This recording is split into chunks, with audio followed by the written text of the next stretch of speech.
Hi everyone, welcome to Tuesdays with Tuesday. My name is Tuesday and I write fantasy fiction under the name Mary E. Twomey. Today I'm going to read you a chapter from one of my books. If you have not caught the previous millions of chapters, this chapter will make no sense to you. This video will make no sense to you. So I suggest starting at chapter 1. I hate to be predictable, but that is usually the best place to start a book. Oh my gosh, I have a friend who reads the end of the book first and then starts reading because she's like, if I don't like the ending, I don't want to read the book. And to each their own. I like to think I'm a fairly tolerant person, fairly understanding person. That raises my hackles. So if you are the person who likes to read the last chapter before you start it, we can still be friends.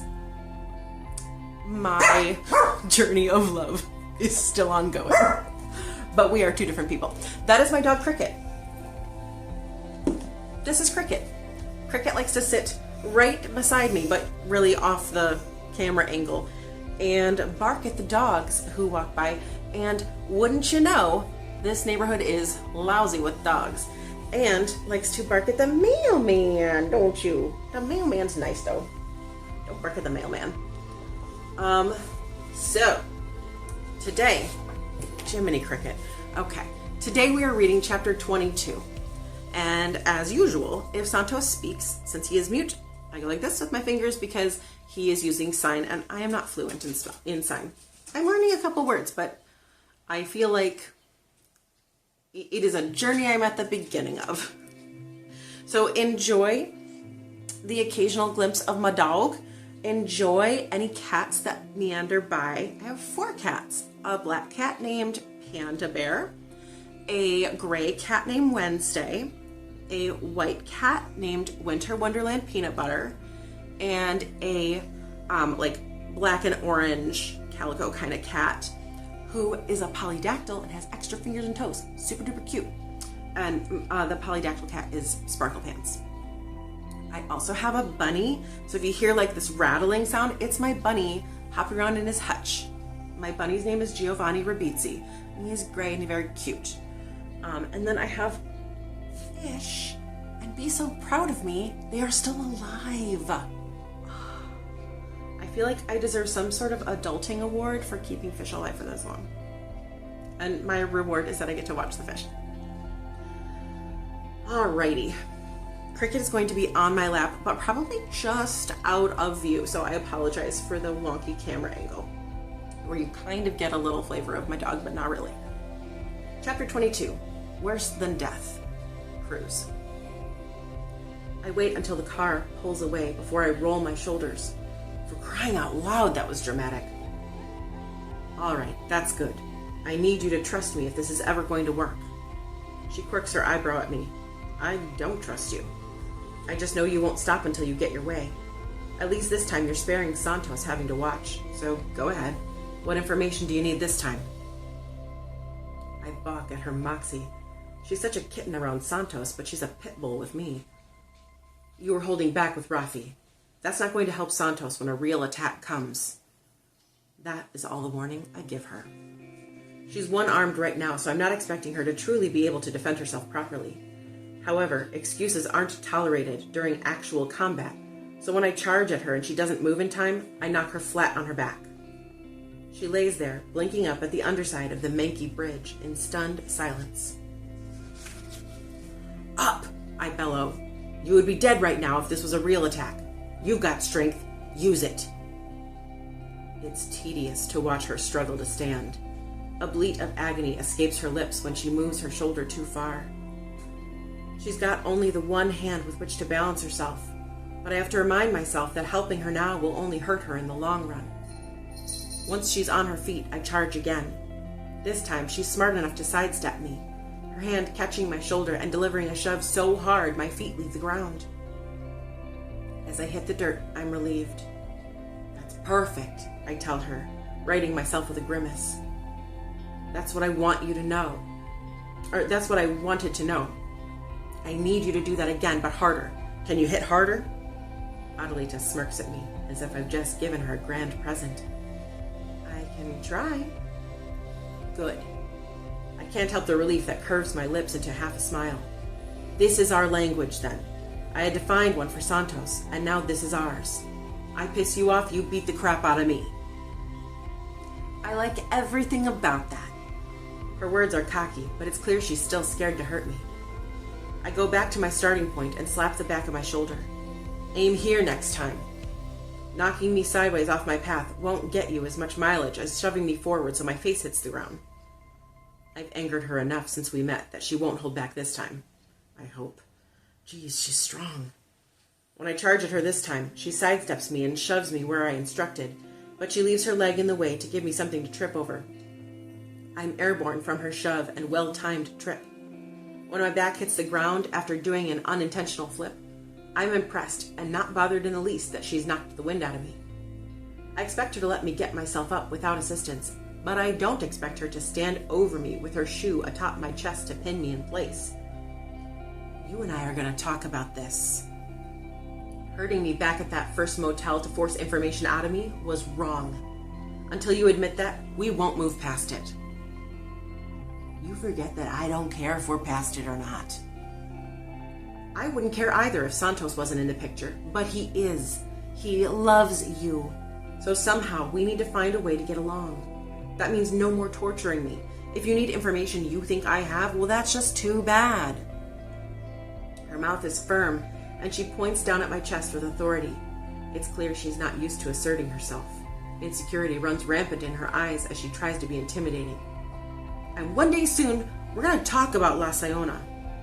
You all acted like you expected some ghost woman to come at me with a knife or something. I scowl up at her. I don't like to make a habit of apologizing, and I'm not about to start the useless ritual now. Instead, I reach up and move her flimsy shoe from my chest up to my throat. Here. This is the vulnerable spot. If you're here, I move her foot back to where it was and cuff her ankle, locking my elbow and rolling over onto my side away from her, taking her leg with me. Her shriek is so squeaky and mouse-like as she topples over my body that I can't help but chuckle. She's a pile of limbs atop my side, but she doesn't look hurt, only shocked. Her mouth is open as she twists away and sits up. What, did you want me to go easy on you? It's not that. She points at my face once I slide out from beneath her. You have dimples. My mouth goes immediately taut, erasing all signs of laughter. Is that a compliment? Why? What use is a compliment on someone like me? What sort of game is she playing? Whatever. Let's go again. This time make sure your foot stays on my throat. She shakes her head as if I've said something foolish. I mean, what a total waste. Dimples on a man who never smiles. Shut it. Or maybe you just don't smile when you're on the road. How many days a year exactly might that be? When I don't answer as I stand, she seems to take that as some sort of nonverbal response. You wouldn't be trapping yourself into a life that ensures you never smile, would you? I can't imagine what the purpose of that would be. Just for that, I don't bother helping her up. I point my finger at her across the divide of the hard ground between us. Stop trying to get into my head. You're a shrink and I know your tricks. Oh, do you? She brushes off her jeans with one hand. So you've been to therapy before. How long ago was that? I blanch. I've never been to a therapist, thank you very much. She feigns shock, her hand going to her chest. No, you seem so well adjusted. Why, anytime I want to talk to someone, my natural inclination is also to hurt them where they've just been stabbed, because I'm well adjusted and clever, like you. I'm done waiting. I charge at her out of sheer frustration this time, not letting her sidestep me quite so easily. I check her with my hip and send her flying like a rag doll. Her body skips twice before she lands with a wince. I know I've hurt her, but that's not the main takeaway. She needs to understand why we're doing this, or it's going to crush her, which isn't what I want. I want her stronger. I want her to be able to stand on her own against the Calcoo, though I can't imagine the guys or I would ever leave her to fight them alone. But her bitten-off scream over her injured shoulder hitting the ground far too hard tears me up more than I'd like to admit. Maybe that was a bit too rough. I trot over to her again and refuse to give her a hand up. In my experience, people get too many of those. It makes the world weak, and that's not a thing I'll tolerate on my crew. She's still on her back, too stunned to stand. I try not to snarl at her, but keep my voice low and even, in control. That's right, therapist. You're not getting under my skin at all. As much as you probably think I don't care, I do. I care about Santos. If you're taken, he won't be able to handle it. I can barely handle going into the gas station if he thinks you're in fake danger. Or he can barely handle going into the gas station if he thinks you're in fake danger. And I care that Rafi has someone who looks at him the way you do. I care that the Kalku don't get what they want, which is you. I press my boot to her throat, which is so dainty I could probably crush it without much effort. Her growl finds me through her pain. Get off me! Make me, I order her without removing my foot. I watch the steps of what I just did to upend her flicker over her mind and come to a barrier. I can't roll over like you did or I'll hurt my shoulder. I shrug. You should probably explain it to the Kalku just like that. I'm sure they'll back off and hand you some roses to make you feel better. I give my boot a little more weight. If you want to live through all this, you're going to get hurt. Santos will baby you, but I won't. I want you to live, which it doesn't sound like you've done a whole lot of, Miss Erased in 5 minutes. If you want to get up, if you want a life, if you want to live, you have to fight for it. Make me move, Adelita. Anger wells up in her, and I know I've touched on something crucial. She's livid that I'm right, but it's just enough to give her the bravery to cuff my ankle and roll her body onto her bum shoulder. She lets out a shriek of agony that almost sounds like triumph as she takes my body with her, toppling me ungracefully. My knee smacks hard on the ground. However, I feel nothing but proud of her effort. I worry that my shin might be too heavy to rest on her as I palm the ground. She's curvy but delicate at the same time. The noise that belts from her sounds like a declaration, like she won't let herself be quiet anymore.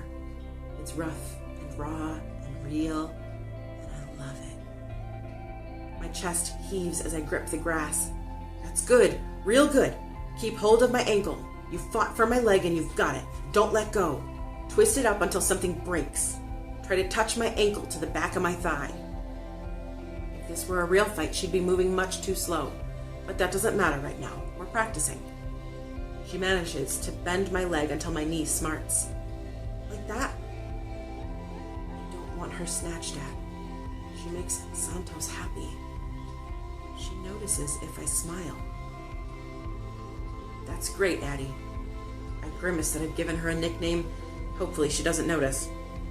Once you've got him like this, jerk his leg outward in a sharp tug and don't stop until he's crying because you've broken something important. Then he can't run after you. If you fight anyone from the Kalku, the objective is to always make it the last time that person can come after you. She releases my leg, but I don't get up. Did I hurt you?